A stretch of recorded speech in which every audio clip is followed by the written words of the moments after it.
Assalamu alaikum. I welcome you again to the series of lectures on public international law. I'm quite sure that you might be finding them interesting. Interesting because we are addressing a lot of issues which have currency today, which have led to debates not only in world forums and global environments, but also in households even, on marriage parties even, and even amongst people and students and teachers and academicians and journalists. And today's topic is no exception. Today we will be talking about the international law relating to NPT and IAEA. We briefly call it nuclear law. This is a nomenclature used to identify the regime of international law which regulates, conducts, and in some form prohibits the use, possession of nuclear weapons, nuclear technology, and how a nuclear watchdog by the name of IAEA operates. What is the legal mandate of IAEA? What is the framework of this institution? Which is a treaty which creates this IAEA? And what is its impact, its reach, and what are these issues that we hear, safeguard agreement and technical assistance agreement and so on and so forth. We shall try and summarize some of those issues for you today. We shall also touch upon the Security Council Resolution 1540, and we will also identify some of those international treaties which are directly related to nuclear law issues. But of course, if you are having the discussion is starting on nuclear law, then the most important treaty is of course the Non-Proliferation Treaty, or NPT. And each time you hear reference of NPT in international discussions, in newspapers, in media, some of you may understand what NPT is, but most of you may not understand.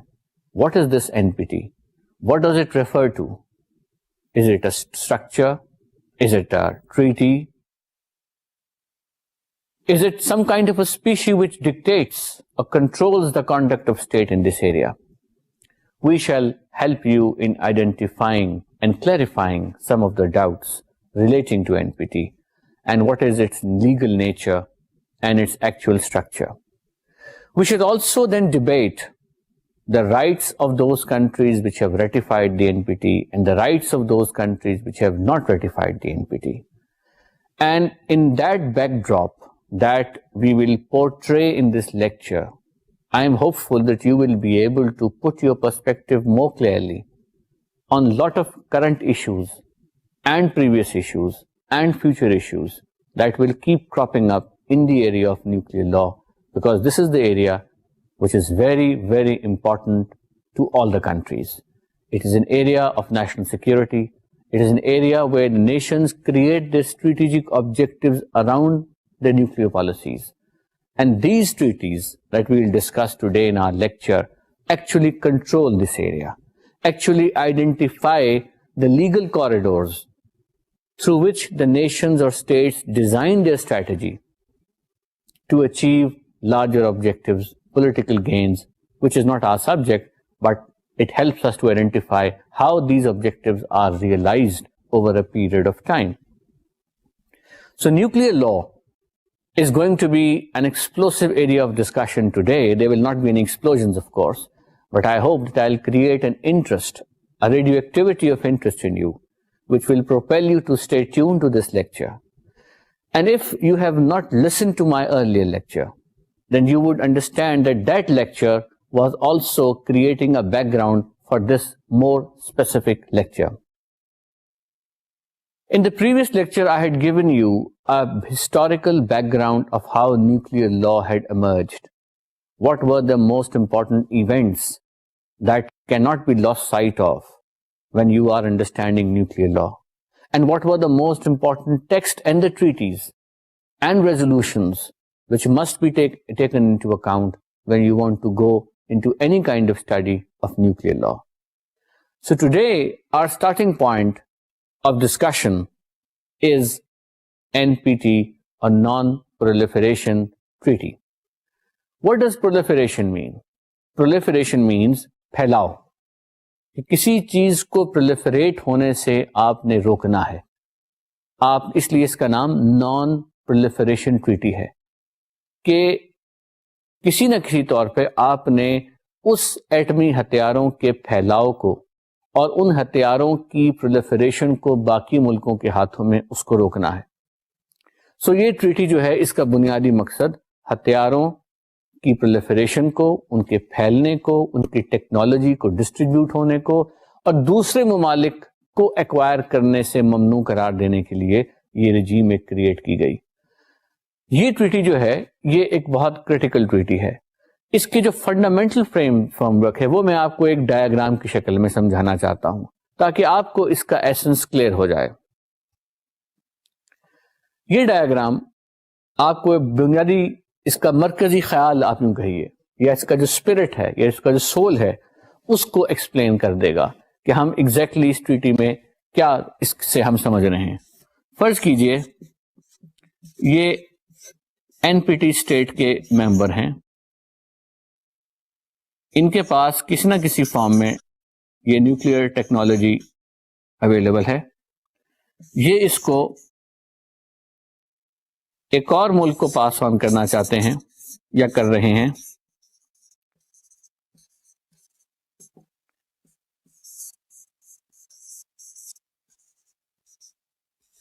اور یہ اس کو لینا چاہتے ہیں. کیا N P T یہ agri کرتا ہے؟ یہ بھی این پی ٹی اسٹیٹ ہیں اور یہ بھی این پی ٹی اسٹیٹ ہیں. یہ این پی ٹی اس کو ممنوع کرتا ہے اس ٹرانزیکشن کو. جو این پی ٹی اسٹیٹ جس کے پاس ایٹامک ہتھیار نہیں ہیں وہ اس کو اٹ کین ناٹ ریسیو، اور جس کے پاس ہیں اٹ کین ناٹ گیو. دو بنیادی لیگل آبلیگیشنز ہیں کہ اگر آپ نے این پی ٹی یعنی این پی ٹی کی ٹریٹی کو ریٹیفائی کر لیا ہے تو آپ یہ نہیں کر سکتے. آپ کے پاس اگر ہتھیار موجود ہیں، آپ ان 5 ملکوں میں سے ہیں جن ملکوں نے ایٹامک ایکسپلوژنز پہلے کر لیے تھے، تو آپ این پی ٹی کے قانونی طور پر آپ کے پاس ایک قانونی اسٹیٹس ہے of being a nuclear weapon state. When you have that status, so then you have nuclear weapons. So on you there is an obligation not to transfer the nuclear material. اور جس کے پاس نہیں ہے اس پر separate obligation ہے not to receive.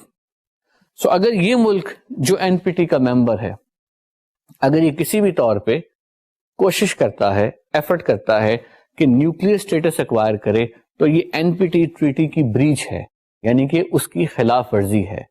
اور اگر یہ ملک جس کے پاس نیوکلیئر ہتھیار ہے، نیوکلیئر ویودال ہے، وہ اس کو انلیگلی ٹرانسفر کرتا ہے اس ملک کو جو این پی ٹی کو اس نے ریٹیفائی کیا ہوا ہے، تو گویا یہ ملک جو ہے یہ پھر اپنی ٹریٹی آبلیگیشنز کو بریچ کر رہا ہے. سوال دلچسپی پیدا ہوتا ہے کہ اگر لینے والا ملک جو ہے وہ نان این پی ٹی ممبر ہو تو پھر کیا ہوگا. یعنی آپ کو شاید یہ علم ہوگا کہ نان پرولیفریشن ٹریٹی میں کے ساتھ تمام ملکوں نے تقریباً اس کو ریٹیفائی کیا ہوا ہے. صرف 3 ملک ایسے ہیں جنہوں نے اس کو ریٹیفائی نہیں کیا. اس میں پاکستان ہے، انڈیا ہے، اسرائیل ہے. سو یہ سوال ہم بعد کی ڈسکشن کے لیے چھوڑتے ہیں، لیکن ہم صرف قانونی پوزیشن کی وضاحت کر دیں گے اور اس کے بعد انالیسس جو ہے، جو سیاسی انالیسس ہے یا سیاسی نتائج اخذ کرنا ہے، that is best left to your own judgement on this. But let the legal framework be clear so that you are able to make an assessment of a political positions of various countries. So this is truly the summary of the NPT framework, that if you are an NPT state, you will not give, and if you are an NPT state, you shall not receive. Now, having discussed very briefly this diagram, I will now like to go back to the NPT treaty itself and show it to you and give you an idea of its frame work. میرے سامنے یا یوں کہیے میرے ہاتھ میں اس وقت N P T کی پوری ٹریٹی موجود ہے.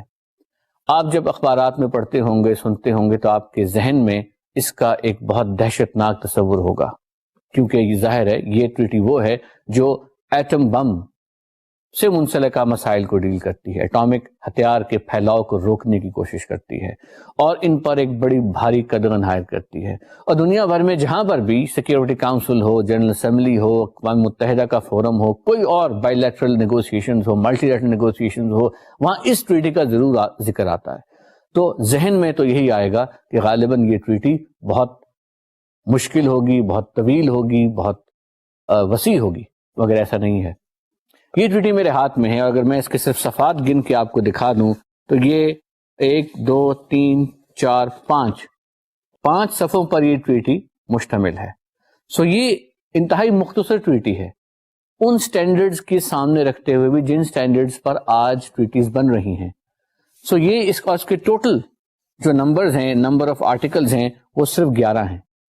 سو 11 آرٹیکلز پر مبنی ایک قانونی دستاویز جس کا نام ایک عالمی ٹریٹی ہے، وہ اتنی ٹھوس طریقے سے بنائی گئی کہ اس کا ابھی تک امپیکٹ اور شاید فیوچر میں بھی رہے گا کہ یہ ایک عالمی پرولیفریشن پر ایک پابندی کا درجہ اختیار کرتی ہے اور ایک بہت اسٹرانگ نارم اور ایک بہت اسٹرانگ پروہیبیشن کو کریٹ کرتی ہے. آج کل جو ٹریٹیز بنائی جاتی ہیں وہ بہت طویل ہیں، ان کی جزیات بہت ہیں، نہ صرف جزیات بہت ہیں بلکہ ان میں مختلف مسائل کا یا تفصیلی ایشوز کو بھی ہینڈل کیا گیا ہے، اور اس ٹریٹی کے نیچے جو آبلیگیشنز کریٹ کی گئی ہیں ان آبلیگیشنز کی امپلیمنٹیشن کے لیے سیپریٹ ادارے قائم کیے گئے ہیں، وہ بھی اس ٹریٹی کے اندر لکھا ہوا ہے. آپ کو یاد ہوگا میں نے آپ کو شروع میں بتایا تھا کہ ٹریٹی کے مختلف حصے بھی ہوتے ہیں، اور ایک حصہ یہ ہوتا ہے کہ ٹریٹی ایک سبسٹینٹیو آبلیگیشن دیتی ہے. اس آبلیگیشن کے بعد ٹریٹی اس آبلیگیشن کی امپلیمنٹیشن کا فریم ورک دیتی ہے. مگر یہ وہ ٹریٹی ہے جو صرف آبلیگیشن پروناؤنس کر رہی ہے، جو صرف بتا رہی ہے کہ یہ آبلیگیشن ہے، اس کا فریم ورک، اس کی امپلیمنٹیشن کا کوئی فریم ورک نہیں دے رہی. ہاں، اس کے فریم ورک کے لیے وہ ریفر کر رہی ہے IAEA کو، اور یوں ہمارے آج کے موضوع میں IAEA جو ہے وہ ایک اہمیت اختیار کر جاتا ہے اس کے ٹریٹی کی انڈرسٹینڈنگ جو ہے. NPT جس طرح میں نے عرض کیا کوئی ادارہ نہیں ہے، کوئی عالمی فنکشننگ اینٹی نہیں ہے، کوئی آرگنائزیشن نہیں ہے، یہ محض ایک ٹریٹی اور ایک دستاویز کا نام ہے. اب آئیے اس دستاویز کو، اس کے کچھ شقوں کو we examine them slightly in more detail so that we understand the legal regime that it codifies. اس کا سب سے امپورٹنٹ پورشن جو ہے وہ اس کا پریمبل بھی ہے. سو پریمبل کے میں 2 یا 3 پیراگرافز کو آپ کی توجہ لانا چاہتا ہوں. Considering the devastation that would be visited upon all mankind by a nuclear war and the consequent need to make every effort to avert the danger of such a war and to take measures to safeguard the security of the peoples. یعنی کہ پہلا مقصد یہ ہے کہ nuclear وار سے دنیا کو بچانا ہے، کیونکہ نیوکلیئر وار کا جو ایفیکٹس ہیں وہ سب کو معلوم ہے. ہیروشیما ناگاساکی کی ایگزامپل سب کے سامنے تھی، اور ویسے بھی وہ اگر ایگزامپل نہ بھی ہوتی تو بھی ایٹامک ایکسپلوژن کو سائنسدان بڑی اچھی جانتے تھے کہ اس کی کباہتیں اور اس کی دہشت جو ہے اور اس کی ڈیوسٹیشن جو ہے وہ کس نوعیت کی ہے. سو پریمبل میں بنیادی مرکز یہ تھا کہ اس طرح کی جنگ نہ ہو. اب پھر پریمبل آگے کیا کہتا ہے؟ Believing that the proliferation of nuclear weapons would seriously enhance the danger of nuclear war. کہ ہم کنونسڈ ہیں کہ اگر نیوکلیئر ہتھیار بنتے رہے اور پھیلتے رہے تو نیوکلیئر جنگ کا خطرہ قائم رہے گا. سو ہمارا یہ بلیف ہے کہ نیوکلیئر پرولیفریشن کو روکنا اس ایونچول جنگ کو روکنے کے مترادف ہے جس کی دہشت کے باعث ہم اس ٹریٹی کو ان ایڈوانس ریٹیفائی کر رہے ہیں. پھر اگلا پریمبل کا ریلیونٹ پورشن ہمارے لیے کیا کہتا ہے؟ Declaring their intention to achieve at the earliest possible date the cessation of the nuclear arms race and to undertake effective measures in the direction of nuclear disarmament. یعنی ہم نے نہ صرف یہ کہ نیوکلیئر ریس کو کم کرنا ہے بلکہ ایونچولی نیوکلیئر ڈسارمامنٹ بھی کرنی ہے، جس کا مطلب یہ ہے ان تمام نیوکلیئر ہتھیاروں کو دنیا میں کسی نہ کسی فارم میں کسی نہ کسی ملک کے پاس ہیں، ان کو ختم بھی کرنا ہے. جو اگلا اس کا امپورٹنٹ پورشن ہے پریمبل کا وہ یہ کہتا ہے Recalling that in accordance with the Charter of the UN, states must refrain in their international relations from the threat or use of force against the territorial integrity or political independence of any state or in any other manner inconsistent with the purposes of the United Nations and the establishment and maintenance of international peace and security are to be promoted with the least deviation for armaments of the world's human and economic resources. یہ جو portion تھا یہ United nations کے charter کی مختلف provisions کو جوڑ کے بنایا گیا, آرٹیکل 24 کا پریمبل وغیرہ, اور کہا یہ جا رہا ہے کہ انٹرنیشنل سیکیورٹی اینڈ پیس کے لیے ضروری ہے کہ ڈس آرمامنٹ ہو, اور دنیا بھر کے وسائل کی جو کمٹمنٹ ہے وہ نیوکلیئر ویپنز میں جانے کی بجائے it should be diverted towards peace and stability. اور آپ کو یاد ہوگا میں نے کسی لیکچر میں یہ بھی بتایا تھا کہ یونائٹڈ نیشن جب بنی تو یہ چیز سامنے نظر آئی تھی کہ محض جنگ روکنے کا مقصد یہ نہیں ہے کہ آپ کے پاس پیس انشور ہو جائے, یعنی جو امن ہے وہ جنگ کا متضاد نہیں ہے, وہ اس کا اپوزٹ نہیں ہے. یہ بھی ہو سکتا ہے کہ جنگ نہ ہو اور امن بھی نہ ہو, کیونکہ کوئی فرقہ, کوئی سیکشنل سوسائٹی, کوئی اور وجہ سے کوئی کسی نہ کسی فارم میں ایک انریسٹ رہ سکتا ہے. تو جو کہنے والے ہیں پریمبل فریم کرنے والے وہ یہ کہہ رہے ہیں کہ ہم چاہتے ہیں کہ جو ریسورسز ہیں وہ بجائے نیوکلیر ٹیکنالوجی کی انویسٹمنٹ میں ڈائیورٹ ہونے کے ہیومن ریس کی فلاح و بہبود کے لیے ڈائیورٹ ہوں, جس کی بنیاد پر پیس ایونچولی اسٹرکچر ہوگا اور اسٹرینتھن ہوگا. یہ تو اس کا پریمبل کا فریم ورک تھا جی, یعنی پریمبل سے مراد وہ پورشن آف ٹریٹی ہے جو ٹریٹی کا ایک منطق فراہم کرتا ہے, ایک بنیاد فراہم کرتا ہے, اس میں ایک سول اور اسپرٹ ڈالتا ہے. اب اس کے آپریشنل پروویژنز آ جاتی ہیں, یعنی وہ پروویژنز جو امپلیمنٹ ہوں گی, جن کی ایک ایک لفظ اور ان کی ایک ایک فارمولیشن جو ہے اس پر بہت کچھ لکھا گیا, بہت کچھ لکھا جائے گا, اور بہت سی ممالک نے ان الفاظ کی بنیاد پر اپنی ملک کی پوزیشنز کو مختلف فورمز میں لیا. آئیے اس کا آرٹیکل 1 دیکھتے ہیں, کیونکہ آرٹیکل 1 بنیاد ہے اور اس کی دوسری بنیاد وہ ہے جو آرٹیکل 2 ہے. Article 1, each nuclear weapon state party to the treaty undertakes not to transfer to any recipient whatsoever nuclear weapons or other nuclear explosive devices or control over such weapons or explosive devices directly or indirectly, and not in any way to assist, encourage, or induce any non-nuclear weapon state to manufacture or otherwise acquire nuclear weapons or other nuclear explosive devices or control over such weapons or explosive devices. یہ اس وقت chart آپ کے سامنے ہے یا slide آپ کے سامنے, اس کو ذرا غور سے دوبارہ خود بھی پڑھیے جب میں آپ سے یہ گفتگو کر رہا ہوں ٹو ایکسپلین دس, کہ undertake not to transfer to any recipient whatsoever. اب یہاں پر جو الفاظ استعمال ہوئے کہ not to transfer to any recipient, recipient سے مراد کیا نان پارٹی ممبر بھی ہے یا ریسیپینٹ سے مراد party to N P T بھی ہے, یہ ایک سوالیہ نشان ہے جس پر بحث بعد میں بھی ہو سکتی ہے. مگر یہاں آپ دیکھیں گے کہ یہاں پر پہلے انہوں نے کہا کہ each nuclear weapon state party to the treaty undertakes not to transfer to any recipient. So پہلے پورشن میں آبلیگیشن ہے اس ملک پر جس کے پاس نیوکلیئر ویپن ہے, اور کہ وہ ٹرانسفر نہ کرے, کسی کو بھی نہ انکریج کرے. تو آپ نے دیکھا کہ جو میں نے آپ کو فگر پہلے دکھایا تھا, اس فگر میں جو پہلے صاحب تھے جن کے پاس, جن کے ہاتھ میں اٹامک ڈیوائس دکھائی جا رہی تھی, وہ صاحب وہ ہیں جن پر آرٹیکل 1 یا اگر وہ اسٹیٹ ہے تو ان پر آرٹیکل 1 کا اطلاق براہ راست ہوتا ہے کہ ان پر یہ آبلیگیشن ہے, کیونکہ وہ اسٹیٹ پارٹی ہیں as a nuclear weapon state, کہ دے شوڈ میک شور کسی کو وہ ریسیو نہ کروائیں, کسی کو وہ نہ دیں جو بھی recipient who.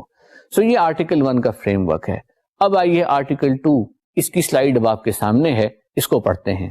Each non-nuclear weapon state party to the treaty undertakes not to receive the transfer from any transferor whatsoever of nuclear weapons or other nuclear explosive devices, or of control over such weapons or explosive devices directly or indirectly, not to manufacture or otherwise acquire nuclear weapons or other nuclear explosive devices, and not to seek or receive any assistance in the manufacture of nuclear weapons or other nuclear explosive devices. یہاں بھی آپ دیکھ رہے ہیں, یہ slide اگر آپ کے سامنے ہی ہے, کہ اس میں بھی پہلا جو لفظ ہے وہ ہے each non nuclear weapon state party.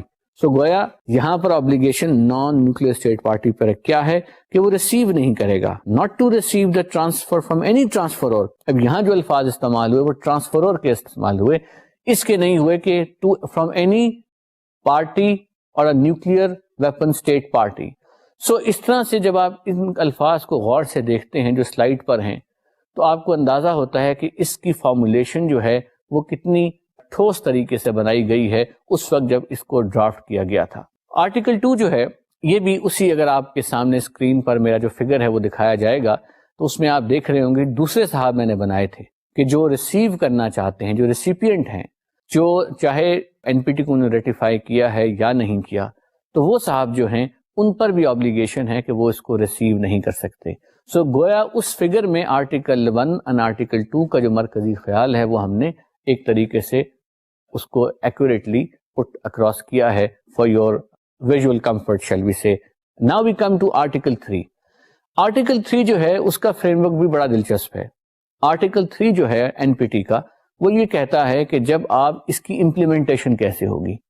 اب اس کی امپلیمنٹیشن کے لیے وہ ریفر کرتا ہے آئی اے ای اے کو. آئیے آرٹیکل 3 پڑھتے ہیں.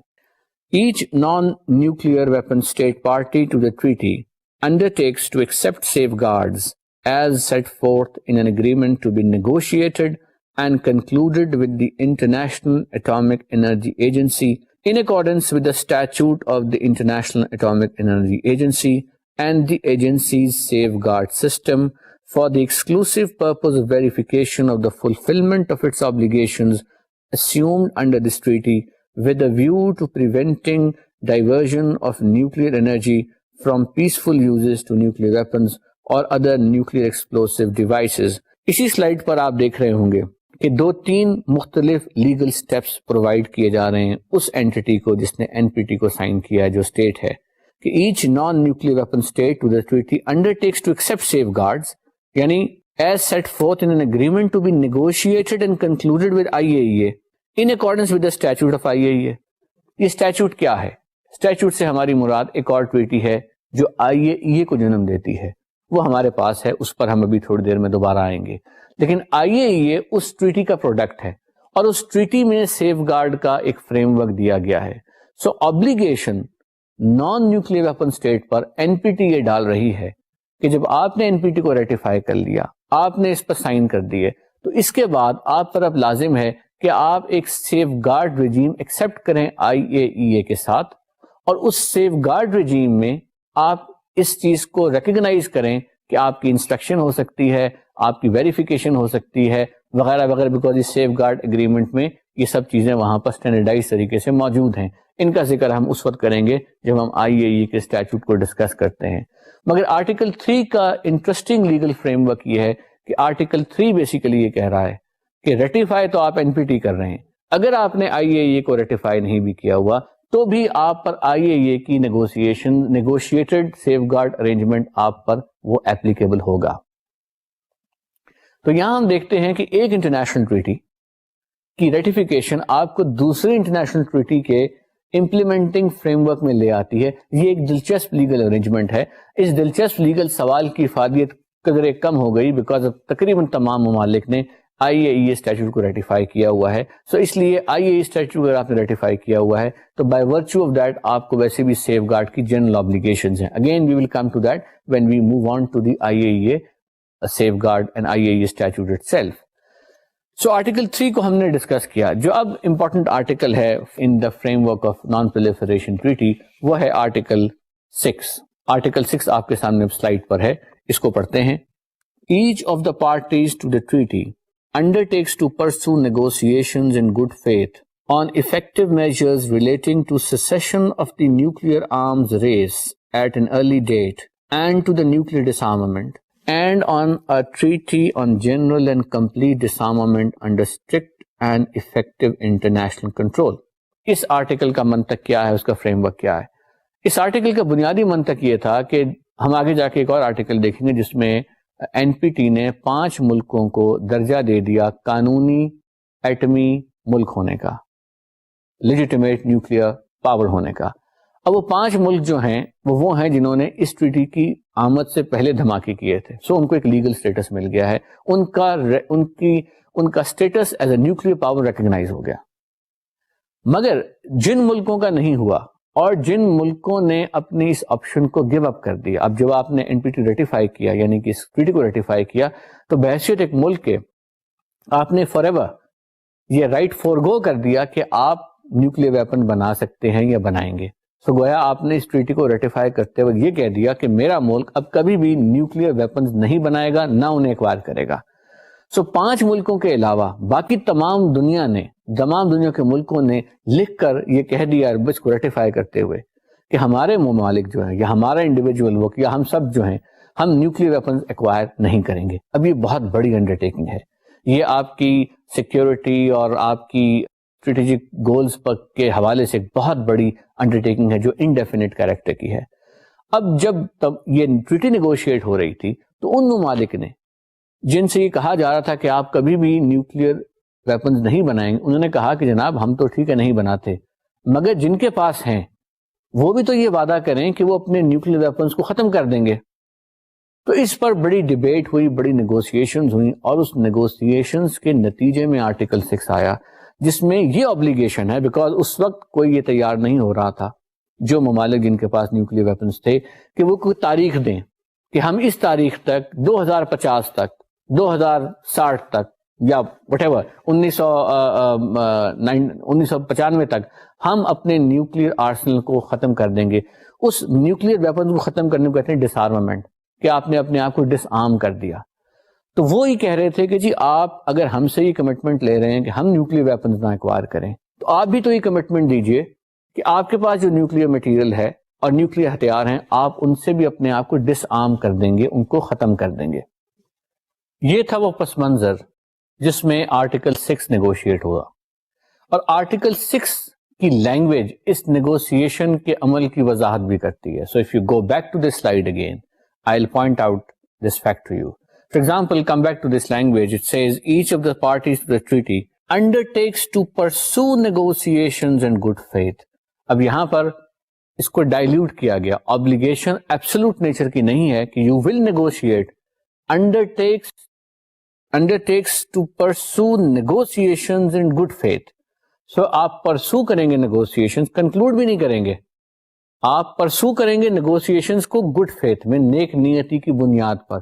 اور پھر ٹائم فریم بھی کوئی نہیں لگایا گیا، بلکہ یہ کہا گیا، دوبارہ پڑھتے ہیں، on effective measures relating to cessation of nuclear arms race at an early date and to the nuclear disarmament and on a treaty on general and complete disarmament under strict and effective international control at an early date. یعنی کہ کوئی time zone نہیں ہے، at an early date کریں گے. کیا کریں گے؟ ڈسارمامنٹ کی ٹریٹی نیگوشیٹ کریں گے جس کے اندر ایونچولی اسٹرکٹ انٹرنیشنل کنٹرول کی وضاحت بھی ہوگی. اب اس ٹریٹی کو کبھی آج تک نیگوشیٹ نہیں کیا گیا، یعنی آرٹیکل 6 ریمینز ان امپلیمنٹڈ، اور at least it remains substantially unimplemented. یہ وہ نقطہ تھا جو بار بار ترقی پذیر ممالک نے مختلف فورمز پہ ریز کیا جب بھی کبھی کوئی ایسی نیگوسیشن شروع ہوتی تھی، جب بھی کسی ایسی ٹریٹی کی ڈرافٹنگ شروع ہوتی تھی جس کا امپیکٹ نیوکلیئر ایشوز پہ تھا، تو ہمیشہ یہ نقطہ ترقی پذیر ممالک اس کو ریز کرتے تھے. یہاں تک کہ عالمی عدالت نے یعنی انٹرنیشنل کورٹ آف جسٹس نے 1996 میں ایک لیگل اوپینین دیا on the use of nuclear weapons, the legality of the use of nuclear weapons, اور اس کے اندر بھی عالمی عدالت نے لکھا کہ آرٹیکل 6 کے تحت جو نیگوسیشنز گڈ فیتھ میں نیوکلیئر ویپن اسٹیٹس نے کرنی تھی، that obligation remains unfulfilled and they must pursue and do that. آپ میں سے اگر کچھ لوگ کمپریہنسو ٹیسٹ بین ٹریٹی کی نیگوسیشنز کو فالو کر رہے ہوں گے تو آپ کو یاد ہوگا کہ اس حوالے سے بھی کچھ ممالک نے، جس میں انڈیا بھی شامل تھا، انہوں نے یہ نقطہ اٹھایا تھا کہ ہم اس وقت تک کمپریہنسو ٹیسٹ بین کی طرف نہیں جانا چاہتے جب تک کہ نیوکلیئر ڈسارمامنٹ جو ہے وہ مکمل طور پہ نہ کی جائے. خیر یہ ایک نقطے اور یہ وضاحتیں اور یہ آرگومنٹ اپنی جگہ، لیکن آرٹیکل 6 کی اہمیت جو ہے وہ اپنی جگہ ہے، بیکاز یہ وہ آرٹیکل ہے جو آبلیگیشن کریٹ کرتا ہے. اور ابھی کچھ عرصے پہلے آپ نے یہ بھی سنا ہوگا کہ یونائٹڈ نیشنز کے حوالے سے ایک ملینیم سمٹ ہوا، اور اس سمٹ میں ایک ڈیکلیریشن ایشو ہونا تھا جس ڈیکلیریشن میں نیوکلیئر ڈسارمامنٹ کی تجاویز بھی تھیں. ان تجاویز کو بھی اس ڈیکلیریشن میں سے نکالا گیا on account of political considerations. But whatever the outcome, whatever the political considerations are, the fact is that there is a legal document, which is Article 6 of the NPT, which creates an obligation on the nuclear states to pursue negotiations in good faith, which will lead to disarmament on their own home grounds as well. So that obligation is of very, very critical nature. And whether political environment may be conducive today, it may be bad tomorrow, it may further improve, the fact will be that this Article 6 will be very handy and very important in discussions at international forums. تو article 6 کے بعد جو اگلا important article ہے جو treaty کے frame work کی وضاحت کرتا ہے، جس کی امپلیکیشنز ہیں، وہ ہے آرٹیکل 8. آرٹیکل 8 کا جو سب پیرا 2 ہے وہ امپورٹنٹ ہے. وہ کہتا ہے any amendment to this treaty must be approved by a majority of the votes of all the parties to the treaty including the votes of all nuclear weapon state party to the treaty and all other parties which on the date the amendment is circulated are members of the board of governors of the IAEA.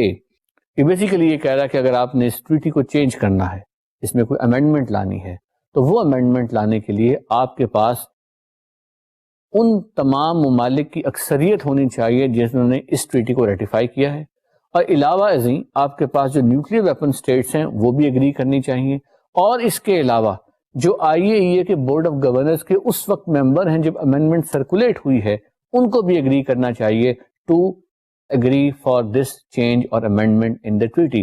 سو گویا amendment کا procedure ایک difficult procedure ہے، ایک لیس flexible procedure ہے، اور it is not convenient and it is not easy to amend the non proliferation treaty.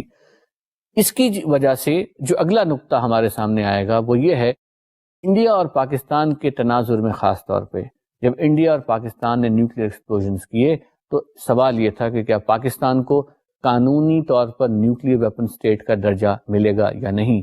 یہ سوال ہم اگلی سلائیڈ کے حوالے سے سمجھتے ہیں جو اس سے اگلے آرٹیکل کی ایکسپلینیشن میں ہے.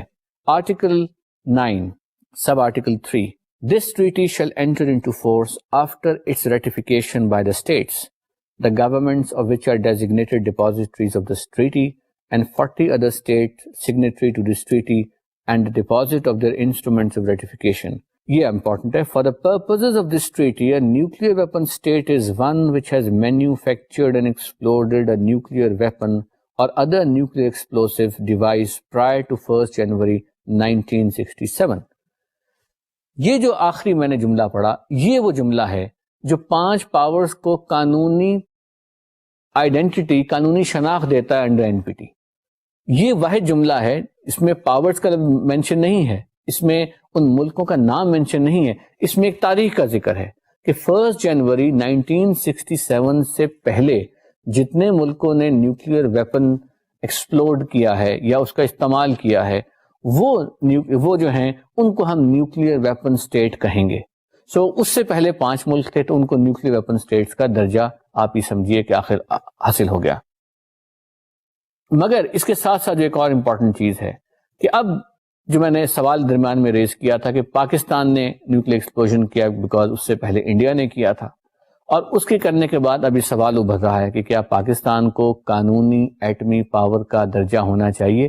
وہ سوال این پی ٹی کے حوالے سے کیا جاتا ہے کیونکہ این پی ٹی یا نان پرولیفریشن ٹریٹی میں وہ واحد ڈاکیومنٹ ہے جہاں پر کسی ملک کا ایٹمی طاقت ہونے کا قانونی تشخص ایڈمٹ یا ڈینائی ہوتا ہے.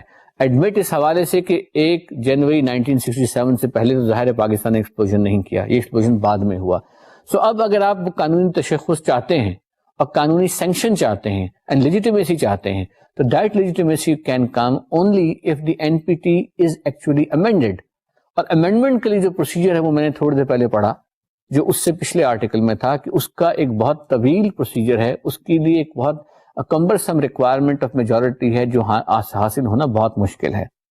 اسی حوالے سے ایک اور کمپلیکیشن جو پیدا ہوئی وہ یہ ہوئی کہ 1998 میں پاکستان اور انڈیا نے نیوکلیئر ایکسپلوژن کیا، اور 1998 میں ہی یو این کی سیکیورٹی کاؤنسل نے ایک ریزولوشن پاس کیا جس کا نمبر تھا 1172.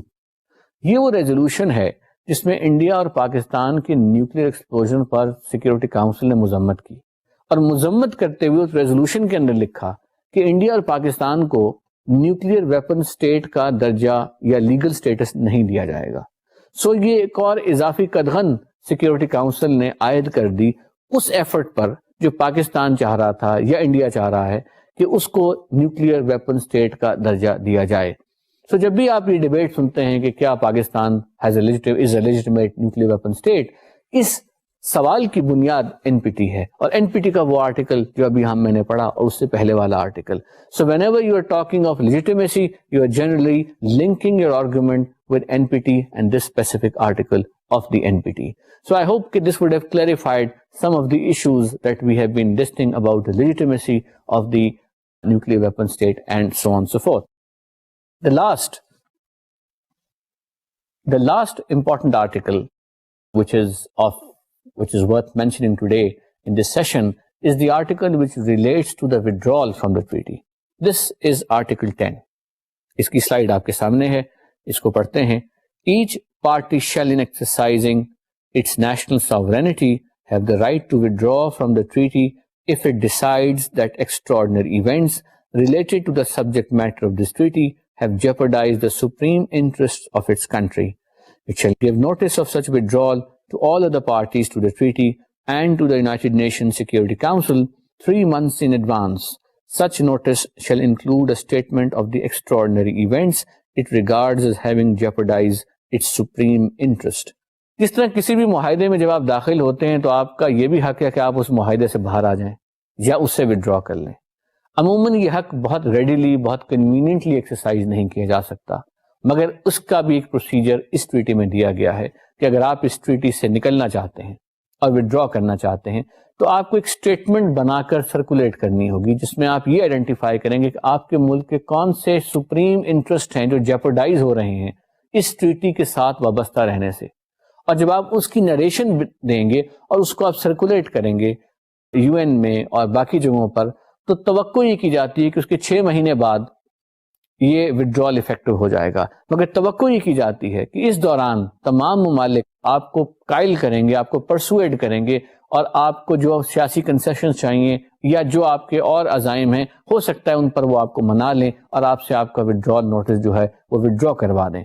سو گویا رائٹ آف ودرال آپ کا لیگل رائٹ ہے، اس پر کوئی کمپرومائز ایز سچ نہیں ہے، مگر اس رائٹ کے ودرال کا ایک پروسیجر دیا گیا تاکہ اس پروسیجر میں ایک وقت اور ایک ٹائم زون اویلیبل ہو جائے تاکہ others can make an effort to persuade you not to withdraw from the treaty. Otherwise the withdrawal has a right given in selective circumstances, and that selective circumstances that your supreme national interest is likely to be jeopardized.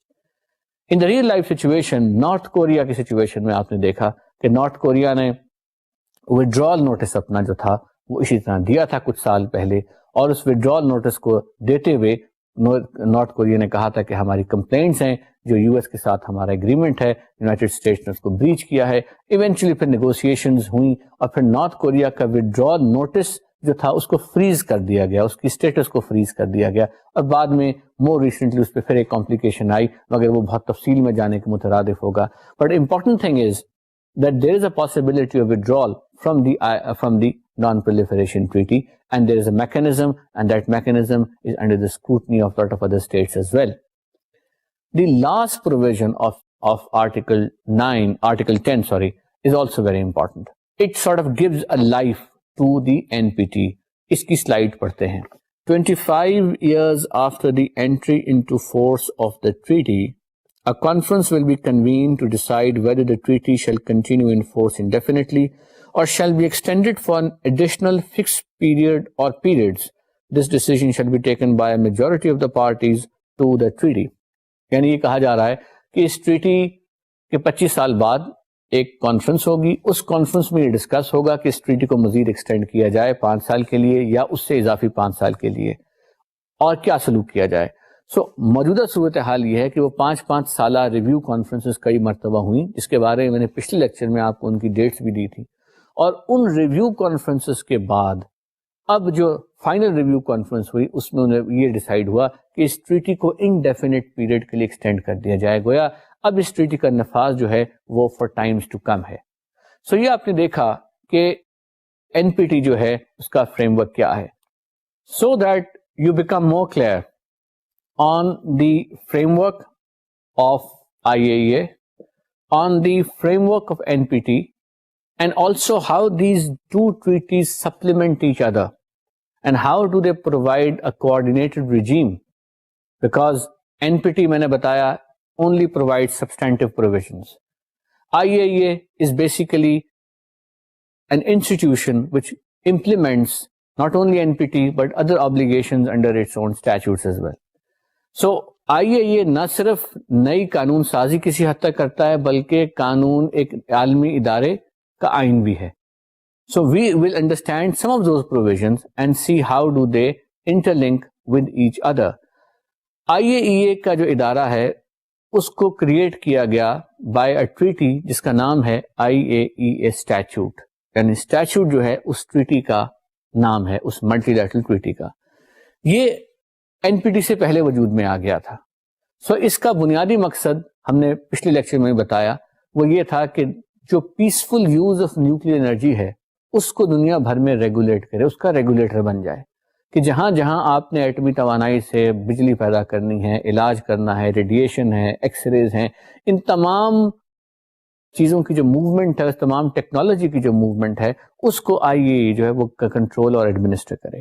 اور پھر جب یہ treaty بنی یعنی NPT جس کا ہم نے اب تک ذکر کیا, تو NPT نے IAEA کو اضافی رسپانسبلٹی بھی دے دی, اور وہ رسپانسبلٹی یہ تھی کہ you will now operate as an implementing agency of the obligations that member states incur under the NPT. Now we come to some of the selective provisions of the IAEA statute. The important one is the objective, اور وہ آپ کے سامنے slide پر ہے, Article 2. The agency shall seek to accelerate and enlarge the contribution of atomic energy to peace, health and prosperity throughout the world. It shall ensure so far as it is able that assistance provided by it or at its request or under its supervision or control is not used in such a way as to further any military purpose. So وہ جو بات تو میں آپ کو کچھ عرصے سے بتا رہا تھا کہ آپ نے پیسفل پرپز کے لیے یوز کرنی ہے, اور ریگولیٹر کا کام یہ ہے ایز IAEA کہ اس کی کوئی ڈائیورژن نہ ہو اور یہ مس ڈائیورٹ ہو کہ کسی ملٹری پرپز میں نہ استعمال ہو. جو اگلی امپورٹنٹ پروویژن ہے from the point of view of our presentation is that اس کا ایک بورڈ آف گورنرز ہے اور اس کی ایک جنرل کانفرنس ہے. بورڈ آف گورنرز سے مراد وہ ادارہ ہے جو اس کا ڈیسیژن میکنگ ادارہ ہے, جس میں لوگ الیکٹ ہو کے پہنچتے ہیں, ممالک الیکٹ ہو کر پہنچتے ہیں, اور جنرل کانفرنس وہ ہے جو ایک جتنے ممالک نے IAEA اسٹیچوٹ ریٹیفائی کیا ہوا ہے وہ اس کے ممبر بنتے ہیں. اس کے الیکشن کی تفاصیل مختلف ہیں, مگر اس کے بورڈ پر بیٹھنا جو ہے وہ امپورٹنٹ ہوتا ہے بیکاز آپ IAEA کے حوالے سے ڈیسیژن میکنگ میں پارٹیسپیٹ کر سکتے ہیں. پاکستان جو ہے وہ بے شمار مرتبہ IAEA کے بورڈ کی ممبرشپ لے چکا ہے. اگلی امپورٹنٹ پروویژن ایجنسی کے پروجیکٹس کی ہے. یہ آرٹیکل 11 ہے, یعنی آرٹیکل 11 جو ہے وہ یہ کہتا ہے کہ جو بھی آپ پروجیکٹ شروع کرنا چاہیں گے اس پروجیکٹ کو, اور جو نیوکلیئر پیسفل یوز کے لیے ہوگا اس کو آپ اس کے توسط سے کریں گے IAEA کے, اور پھر اس کا انلسٹمنٹ ہے. میں اس کی تفصیل میں نہیں جاؤں گا کہ اس کا فریم ورک کیسا ہے, مگر اس فریم ورک کے بعد وہ ایک اور آبلیگیشن کریٹ کرتا ہے سیف گارڈ کی, یعنی جو بھی آپ اسسٹنس لیں گے اس پر آپ ایک سیف گارڈ لگائیں گے, اور وہ ہے آرٹیکل 12 جو ایجنسی کے سیف گارڈ کو پرووائڈ فار کرتا ہے. یہ آرٹیکل 12 کی دو شکیں امپورٹنٹ ہیں. With respect to any agency project or other arrangements where the agency is requested by the parties concerned to apply safeguards, the agency shall have the following rights and responsibilities to the extent relevant to the project or arrangement. اس کے بعد آپ slide پر دیکھ رہے ہیں کہ آپ کے سامنے سب آرٹیکل 1 ہے جس میں وہ ایگزامن کر سکتے ہیں اسپیشلائز اکوپمنٹ کو, نیوکلیئر ریئیکٹرز کو. سب آرٹیکل 2 ہے جس میں وہ آبزرو کر سکتے ہیں ہیلتھ اور سیفٹی میجرز کو. پھر آپ کے سامنے سب آرٹیکل 3 ہے کہ وہ مینٹیننس پروڈکشن کے آپریشن کا ریکارڈ اور اس کی اکاؤنٹنگ فار کے ریکارڈ کو دیکھ سکتے ہیں. اور پھر سب آرٹیکل 4 آپ دیکھ رہے ہیں کہ وہ انفارمیشن اور پروگریس رپورٹس کو کال فار کر سکتے ہیں. پھر اسی طرح آرٹیکل 5 ہے جو بڑی تفصیل سے کیمیکل پروسیسنگ کے حوالے سے ان کی ریچ اور ان کی ایگزامینیشن کی تفصیلات کو واضح کرتا ہے. پھر آپ کے سامنے آرٹیکل 6 ہے جو کہتا ہے کہ آپ کے انسپیکٹر جو ہیں وہ کسی ملک کی ٹیریٹری پہ جا کر انسپیکٹ کر سکتے ہیں کہ یہ ملک جو ہے یہ فلفل کر رہا ہے اپنی آبلیگیشنز کی نہیں کر رہا. اور پھر آرٹیکل 7 ہے کہ اگر نان کمپلائنس ہوں تو پھر اس صورت میں آپ IAEA کی کیا مینڈیٹ ہے, وہ سسپینڈ کر سکتا ہے ممبرز, وہ اسٹیٹ کو ڈائریکشن دے سکتا ہے کہ کریکٹیو سٹیپس وغیرہ لے. اور پھر اس کے بعد سب پیرا B ہے اسی آرٹیکل کا جو کہتا ہے کہ ایک اسٹاف آف انسپیکٹرز اپوائنٹ کیا جائے گا. میں یہ واضح کر دوں کہ جو انسپیکٹرز IAEA کے نیچے کام کرتے ہیں ان کا ایک باقاعدہ پینل ہوتا ہے، اور IAEA کے ساتھ آپ سیف گارڈ اگریمنٹ کرتے ہیں ان فیسلٹیز کی بابت جہاں پر آپ پیسفل پرپزز کے لیے نیوکلیئر ٹیکنالوجی کا استعمال کر رہے ہوتے ہیں. اور یہ وہ فیسلٹیز ہیں جو پاکستان میں بھی ہیں اور دنیا بھر کے تمام ممالک میں بھی ہیں. سو پاکستان نے بھی دنیا کے باقی ملکوں کی طرح ان میں جو بھی اسسٹنس IAEA سے لی ہے وہاں پر پاکستان نے ان کے ساتھ سیف گارڈ اگریمنٹس کیے ہیں. ان سیف گارڈ اگریمنٹس کی وجہ سے IAEA کے انسپیکٹرز ان سائٹس پر بھی پیریوڈیکلی آتے ہیں ایز پر دا ریکوائرمنٹ. اور یہی صورتحال انڈیا میں ہے، یہی صورتحال دنیا بھر میں مختلف ممالک میں ہے. سو IAEA کا سیف گارڈ رجیم جو ہے وہ اب تک بڑے ایفیشینٹلی آپریٹ کر رہا تھا. IAEA کا ایک جو پروویژن ہے کہ اگر کوئی اس کی وائلیشن کرے تو پھر IAEA کے اختیارات کیا ہیں. یہ اختیارات جو ہیں یہ اس کے ایک اور سب آرٹیکل میں ہیں جو ہم سلائیڈ پر آپ کو دکھاتے ہیں. The inspectors shall report any non-compliance to the Director General, who shall thereupon transmit the report to the Board of Governors. The Board shall call upon the recipient state or states to remedy forthwith any non-compliance which it finds to have occurred. The Board shall report the non-compliance to all members and to the Security Council and General Assembly of the United Nations. In the event of the failure of the recipient state or states to take fully corrective action within reasonable time, the Board may take one or both of the following measures: direct curtailment of suspension of assistance being provided by the agency or by a member, and call for the return of materials and equipment made available to the recipient member or group of members. یہ کہا جا رہا ہے کہ جب کوئی member state wallet کرے گا statute کو، یعنی سیف گارڈ اگریمنٹس کی وائلیشن کرتا ہوا نظر آتا ہے یا انسپیکٹرز رپورٹ کرتے ہیں، تو پھر IAEA کا بورڈ سب سے پہلے تو اس اسٹیٹ کو ہی ڈائریکشن دے گا کہ آپ سوٹیبل کریکٹیو میجرز لیں، اور ان کریکٹیو میجرز کے بعد آپ دوبارہ یہ حرکت نہ کریں یا ہمیں یہ پتہ لگا ہے وغیرہ وغیرہ. اور اگر وہ اسٹیٹ باز نہیں آتی تو پھر IAEA کو اختیار ہے کہ وہ اس کو ریفر کر دے گا UN سیکیورٹی کاؤنسل کو اور UN جنرل اسمبلی کو، اور وہاں پر جو ایکشن ہے وہ پھر UN security council UN charter کے حوالے سے کرے گی. سو یہ ہے وہ بنیادی فریم ورک جس میں رہ کر IAEA جو ہے وہ آپریٹ کرتا ہے، اور اس کا فریم ورک جو ہے وہ آپریٹ کرتا ہے.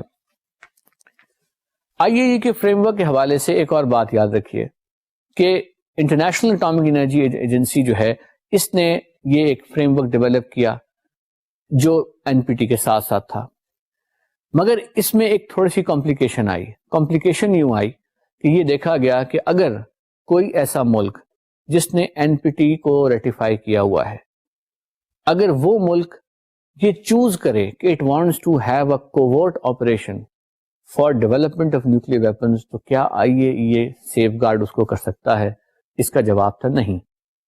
یہ نہیں جو تھا اس سے بہت پریشانی لاحق ہوئی، کیونکہ اس نہیں کا بنیادی مقصد یہ تھا، یا اس کی ٹرانسلیشن ان ریئل ٹرمز یہ تھی کہ you could ratify an NPT treaty, you could have a safeguard agreement in terms of IAEA statute in respect of sites where you have peaceful activity.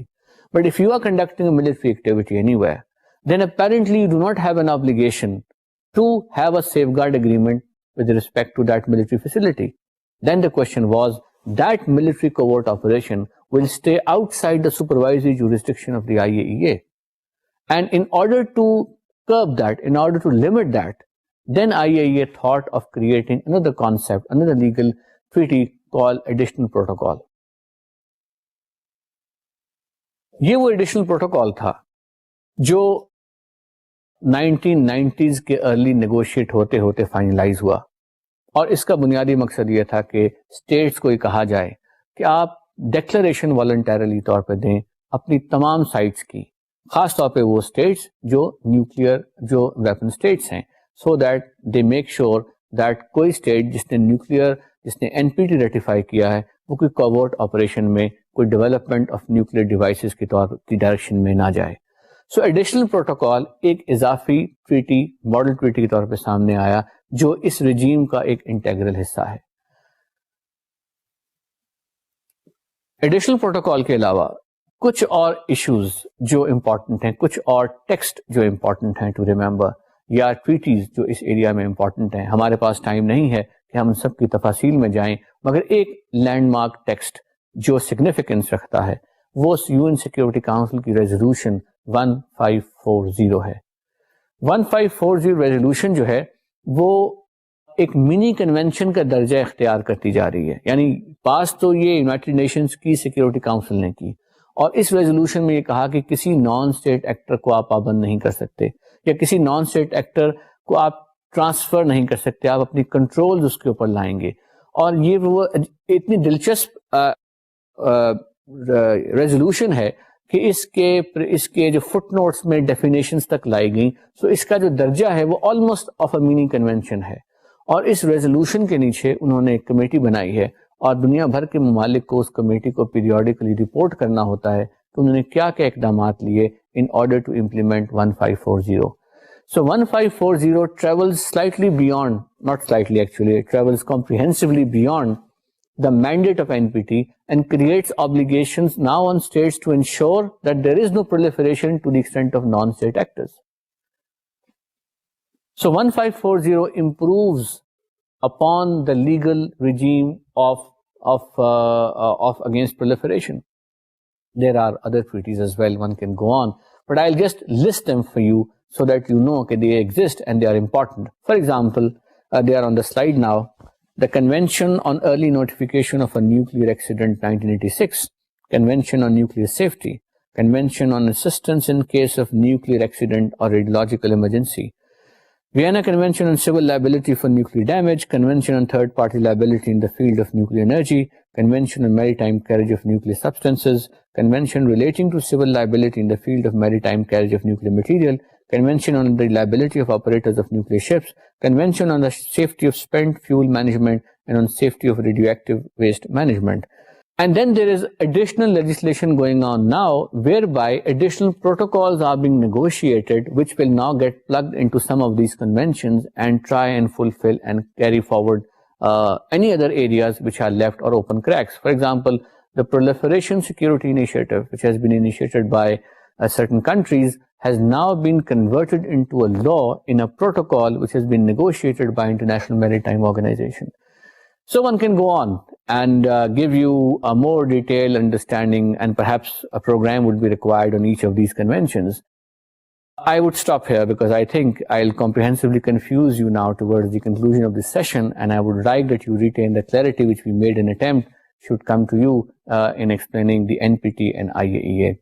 But I also hope that this session would enable you to understand the length and the breadth and the depth of the area of nuclear law and how important it is and the initiatives that are going on in this area. I just need to clarify one thing. When I mentioned in my earlier portion of the lecture about the 5 nuclear weapon power states in the context of NPT, maybe that was not exactly 5, it could be less or more, but now eventually in the context of veto powers, that is how we recognize them. Thank you very much.